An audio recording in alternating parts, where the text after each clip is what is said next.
अगर आप बिहार से हैं तो ये वीडियो आपके लिए बहुत इंपॉर्टेंट है। आप बिहार में वोट डालने के लिए सिर्फ जो है वो नाम काफी नहीं है, अब चाहिए सबूत के आप जो है भारत के नागरिक हैं, मतलब इंडियन सिटीजन हैं।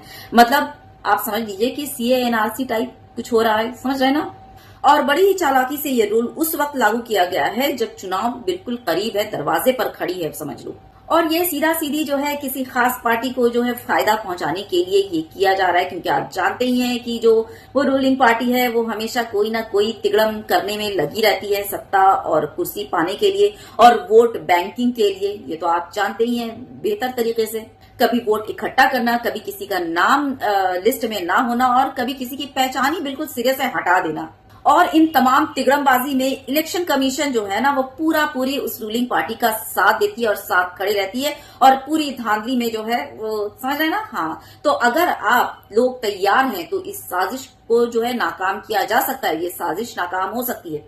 अब आप पूछेंगे कि वो कैसे। उम्र के लिहाज से आपके पास कौन कौन से डॉक्यूमेंट लेने हैं या आपके पास होने चाहिए, ध्यान से और अच्छे से समझ लीजिएगा और वीडियो को शेयर करना बिल्कुल मत भूलिएगा और घबराना तो बिल्कुल भी नहीं है। पहला है, अगर आपकी उम्र 38 साल या उससे ज्यादा है और पैदाइश का जो डेट है वो है 1 जुलाई या उससे पहले की, तो आप कोई भी एक डॉक्यूमेंट रख लें जिसमें जो है वो आपके पैदाइश की जगह मेंशन हो, जैसे कि passport, Aadhaar card, school leaving certificate, ration card और ड्राइविंग लाइसेंस वगैरह, ठीक। और पैदाइश का वो जो सर्टिफिकेट होता है वो।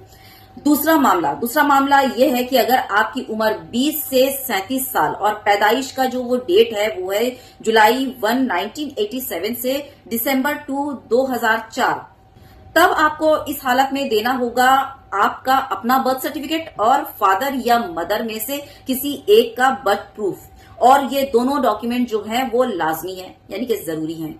तीसरा मामला आता है कि अगर आपकी उम्र 20 साल से कम है और बॉर्न डेट जो है वो आफ्टर दिसंबर 2, 2004 के बाद, आपको देना होगा अपना बर्थ सर्टिफिकेट और फादर और मदर दोनों का ही बर्थ प्रूफ। और बाय चांस अगर आपके पास ये डॉक्यूमेंट्स नहीं होते हैं तो घबराना बिल्कुल नहीं है, जैसे कि मैंने पहले ही कहा था।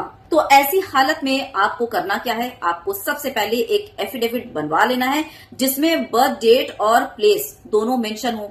दूसरा, सेल्फ डिक्लेरेशन जिसमें ये मेंशन हो कि आप भारतीय नागरिक हैं, ये मेंशन हो, उसमें लिखा हो। और तीसरा, ये सारे डॉक्यूमेंट जो हैं वो आप अपने बीएलओ को सबमिट कर दें या फिर ऑनलाइन फॉर्म 6 आता है उसको फिलअप करके अपलोड कर दें। याद रख लीजिएगा, ये सिर्फ डॉक्यूमेंटेशन ही नहीं हो रहा है, ये आपके पहचान पर हमला किया जा रहा है। तो साजिश को नाकाम कीजिए और अपनी जो है ना, अपने वोट का जो वो ताकत है उसको इस्तेमाल कीजिए सही ढंग से, सही तरीके से और सही कैंडिडेट के लिए, अपने देश को ध्यान रखते हुए, ना कि रिलीजन को। ये बात हमेशा याद रखिएगा। शेयर ज्यादा से ज्यादा इस वीडियो को कर दीजिएगा।